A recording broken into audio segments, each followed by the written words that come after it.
So tell me about all of a sudden you want to start like a conservative political action committee. Well, first of all, you're not, for those that are watching on YouTube, you will know this. For you, those of you listening, Rich is not a transparent white guy, right? So from what I've heard, no minorities are allowed to be conservatives, right? Because all white people are racist. So how exactly does, I'm guessing, of Hispanic origin become the leader of a conservative PAC? Well, I've been involved for 10 years, right?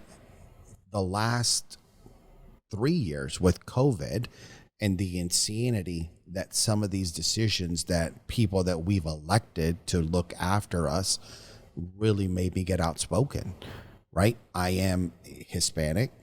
I'm married to an incredible woman. We believe in God. We go to church, and now I'm a bad guy. Right. So I think that the message needs to be shown. And I think that some of the left side has failed minorities. And the funniest thing to watch is Charles Barkley talk about it on TNT. He goes, my parents voted Democrat and it hasn't gotten any better for us. Why would I not give Trump a chance? Right. Right. So I think it's and I also think that the far left and the far right have gotten way out of whack. Oh, way crazier. Way crazy, right? Yeah. And I've got friends that are amazing Democrats that I will support, right? But current standards, they would be considered conservative. Oh, yeah. For sure. And like the one guy I'm enjoying right now, Scott, is Robert F. Kennedy. Yeah. Yeah, I would vote for him over probably the rest of the field right now. I do like DeSantis. I would probably vote for DeSantis just because I think whether it's by accident or ego, I don't care why it is. He's basically made all the right moves, I think, in Florida with the COVID policy, with the supporting police policy, all that stuff. I'm like, you don't have to be a crazy right-wing conservative QAnon person to have some good conservative values. I think DeSantis does. I think he's probably also an egomaniac, just like anybody else who's going to run for president. But, him over Biden, or him over Kamala, or him over Buttigieg, or God forbid it's him versus Newsom. Like, I just can't imagine anybody comparing the state of Florida and the state of California, talking about the big cities like San Francisco, which is just completely run amok, and be like, yeah, no, that's what we want. We want more of San Francisco throughout the entire nation. Like, I don't understand how that's going to go down, but it's going to go down. Like, it's obvious. He keeps taking pot shots at DeSantis. Like, whoever the kingmaker is in the Democratic National Party or National Committee has told Newsom, like, you're going to be the guy. I don't know if they assassinate Biden. I don't know if they have coming. Something's coming where that everybody knows Newsom's like the heir apparent. But it'll be weird how that shakes out. And now this podcast is probably going to get canceled because I said something about the president. But yeah, so the PAC started, I've been a member of a PAC, Keystone Corporation, right? Okay. I've been on that PAC for 10 years, and then I've had younger guys approach me, and they're like, I don't want to go to a chicken dinner. How can we get involved and to do something different, something engaging, something that is fun, something that we can bring guys that are in their early 20s to their early 30s to get involved? Yeah. Right. So that's what started the Caldera Club. Right. It was just a couple of young guys that asked me to start something up. Let's do something different and fun. Right. And then you've got people. One of our first events that we're working on is bringing somebody from a special forces team to do a day of shooting at the range, and then have a private dinner, no phones, and just a conversation. Well, if you need somebody, I got a couple people for you. Yeah. But it's this thing where people want to get engaged. And I believe in all of life right now, Scott, there are people looking for leaders. Right. And if you have something within you to have a voice, now's the time for us to stand up. And we need to give people options of how to get involved and give them opportunities to write checks, to think about office, and how to move up that political ladder, right? You don't have to run for senator. You could run for your local assembly. You could be a part of the planning commission. There are so many different things that the left trains people in how to get involved that the right doesn't. We have a horrible narrative, and some of our messengers are worse. Yeah, so totally.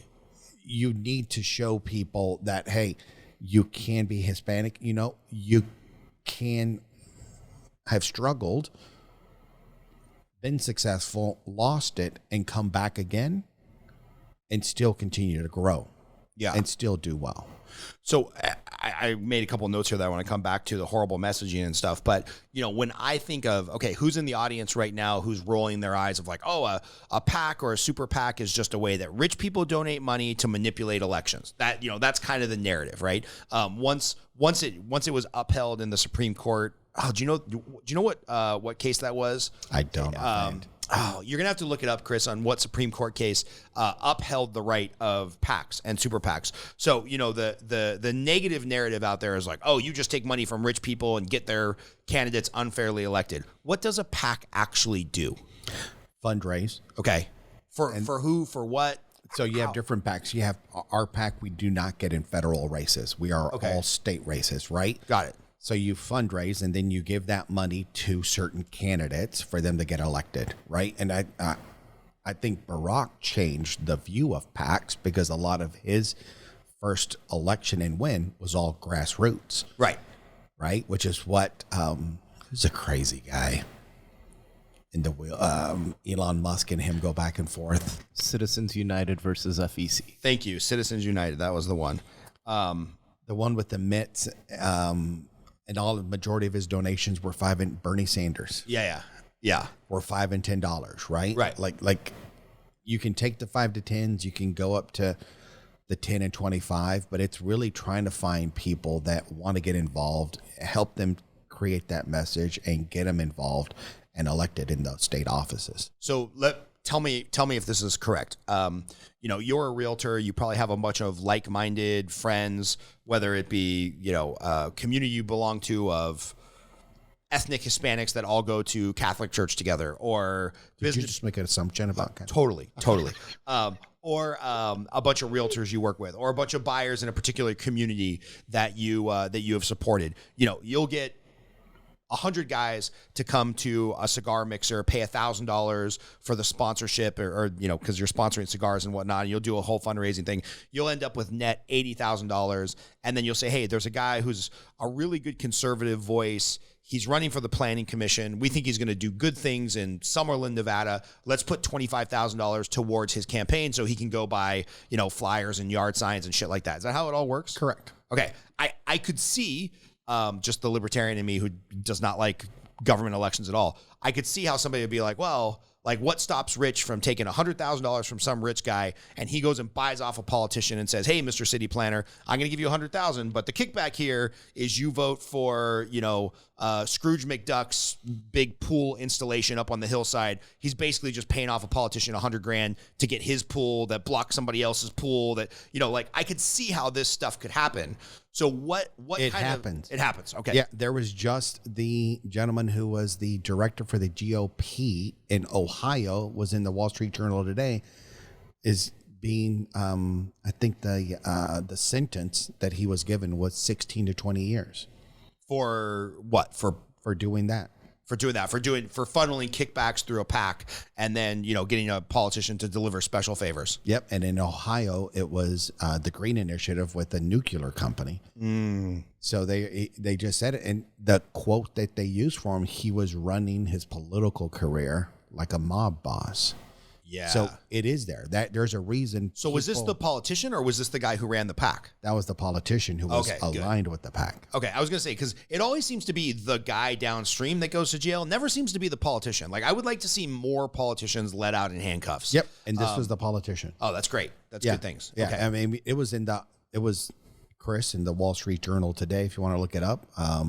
It was him, the guy below him. Yeah. 16 to 20 years, and they're going to appeal it because he's an older guy. Right. So with everything, I'm hesitant to watch what some stuff happens because it is quid pro quo. Yeah. It's done, right? Yeah. But it's how do you guard against that? Do you put a cap on what you'll take as donations, or do you just know everybody that's donating, or how do you keep a barrier between you? Like, how do you keep a barrier between the people that are donating, like me, who's just like, man, I just want, if I'm going to live in Nevada, 181 days a year. I want it to be a more conservative state. And I don't even necessarily mean conservative like capital C, capital R Republican. Yeah. I mean, I want more conservative values being stressed in the state or city I work in. So how do you separate from the me's who might give you $1,000 or $5,000 because I trust you to, back good conservative horses versus the guy that's like, hey, wink, wink, nod, nod. Here's 25 grand. Here's what I'm kind of looking to get out of it. Is that just a character thing on you, or is there some fail safe in place? No, it's a character thing. Okay. And that's why some politicians end up giving money back to certain donors after the donors get in trouble. Because they take it from everybody. Right, of course. And then once that donor gets in trouble, they're like, oh, I give him back his money. Right. Like, we can't be seen receiving money from this guy. Yeah, totally.